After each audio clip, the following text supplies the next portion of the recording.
Okay, welcome to the UK, Canada, and South Africa, turn 7. UK Europe is using 16 of its 17 IPCs and buying a new aircraft carrier and saving 1 IPC. UK Pacific is using 18 IPCs to buy 4 infantry and a tank for 18. Canada is using all 10 of its IPCs to buy a fighter, and South Africa is using 4 of its 5 IPCs to buy a mechanized infantry and will save 1 IPC. There are a couple of battles being declared. The first one is up in Egypt, and Egypt will be attacked. It's a combined amphibious and land assault. First off, a mechanized infantry from South Africa will load up onto this transport and be transported into Egypt. Also, even though it can be in range, it's going to get, this guy is going to get onto a transport as well. We want all of the possible offshore shots. The tank from Anglo-Egyptian Sudan is going to come into the attack. The mechanized infantry from Transjordan and Syria are going to come into the attack. And also, 2 infantry from Persia are going to be loaded up and transported over. There will be offshore shots from the cruiser in C-Zone 80 and the cruiser and the battleship in C-Zone 81. Other attacks. Well, the Canadians are going to be liberating French Equatorial Africa with infantry from French Central Africa and Nigeria.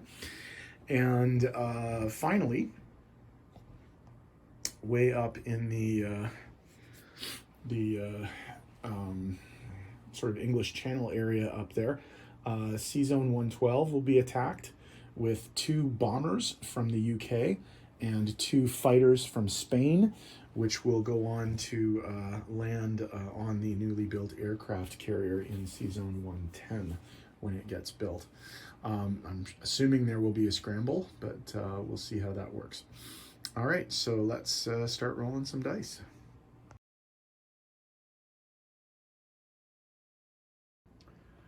Okay, this is the battle for C-Zone 112, the German carrier Graf Zeppelin, damaged German carrier Graf Zeppelin, along with the German transports Schiff 45 Comet, Schiff 41 Cormoran, and Steuben are being attacked by 2 fighters and 2 strategic bombers. The Germans have elected to scramble 3 fighters from their airbase, so it is going to be 2 4s and 2 3s versus 3 4s and a 2. 1 hit. So I think we will kill the carrier, but we are going to get a defense here.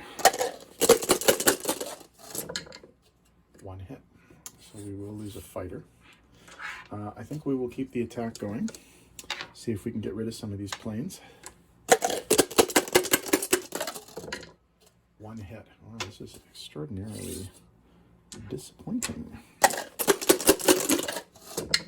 3 hits, so that's the entire Air Force. So that was a very, very poor attack by the British. And the Germans do manage to preserve their transports.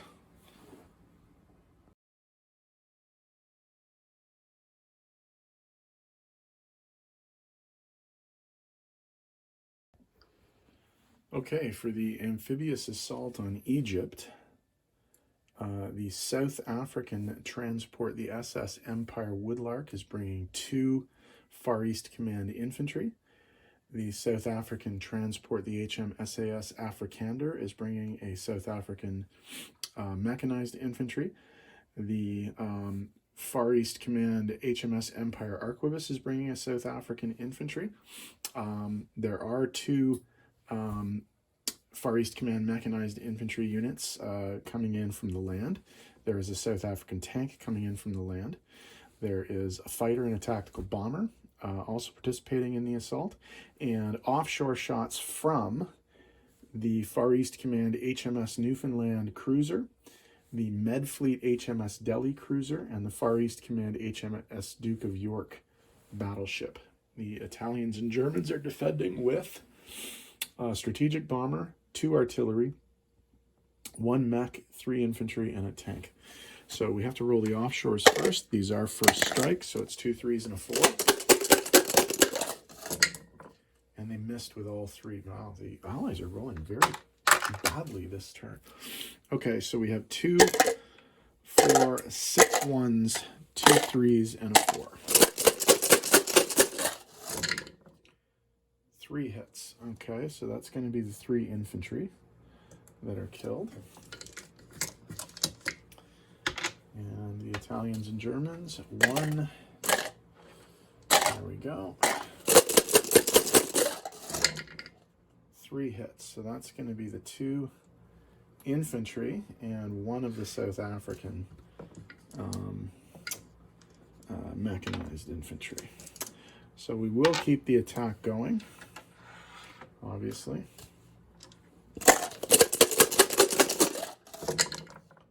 4 hits. That's much better. Okay, so we will lose 1, 2, 3. We will lose the bomber, unfortunately, because we do need the defense. Let's see what the response is. 4 hits. Oh, this might do it. 1, 2, 3. I think we'll lose the plane. 4. I think we'll keep going. We'll try one more time. Wow, that was a really good defensive roll. We'll do one more to see if we can take the territory, because it is kind of important. That's a hit. Do they defend? They do. So we are going to have to lose a plane if we want to take the territory, and we will do so because it is really, really important to take back Egypt. So South Africa takes back Egypt with 1 tank. Okay, non-combat movement. The Canadian fighter is going to move from Quebec to Iceland over here. Down in Africa, the Canadian infantry in the Gold Coast is going to move to French West Africa. In the Mideast, the infantry from Persia is going to move into Iraq. The infantry from Iraq is going to claim pro-allied Saudi Arabia. It was turned on an earlier turn by the spy. This destroyer here in C-Zone 80 is going to move up and join the rest of the fleet in C-Zone 81. And then the final non-combat move is over here in Burma. The artillery and the anti-aircraft will move back into India to fortify the capital there. So that should be all the non-combat. I'll come back in a second with placement and money. Sorry, one last non-combat move. The 3 British fighters in Spain are going to go back to the United Kingdom Air Base so they can scramble and protect the C-Zone 110 naval elements once the new carrier gets put on the board.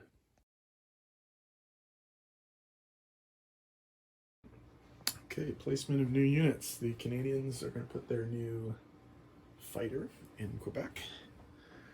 The Brits are going to put their new aircraft carrier in C-Zone 110 with the American cruiser. The South Africans, of course, are going to put their mechanized infantry into South Africa. And finally, the Pacific Brits are going to put 4 infantry and 1 tank into India because they are all of a sudden on the defensive with Japan threatening. Okay. So in terms of income, we do have some changes to make to the board. Oops, sorry.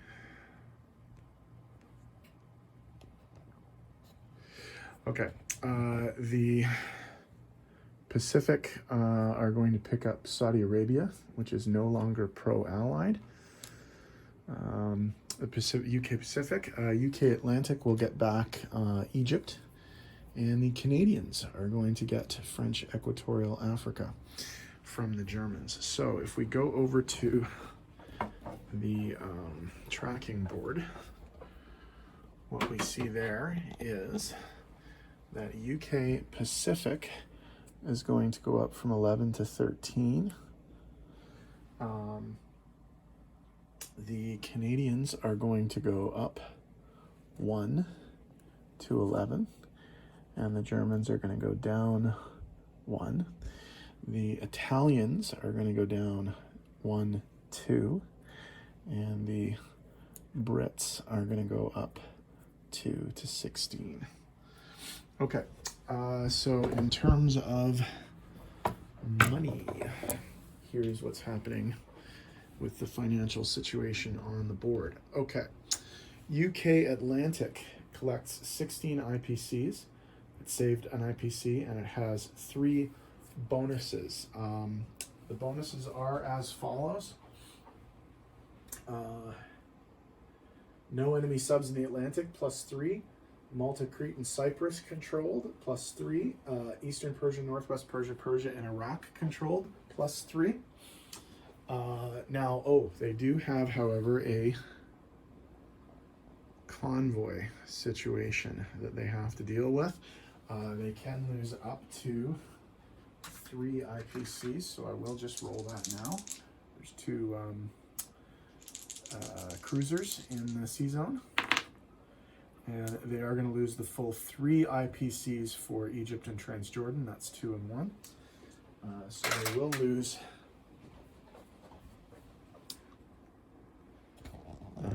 3 of their, they'll basically lose 1 of their bonuses is what they'll lose, so that goes away.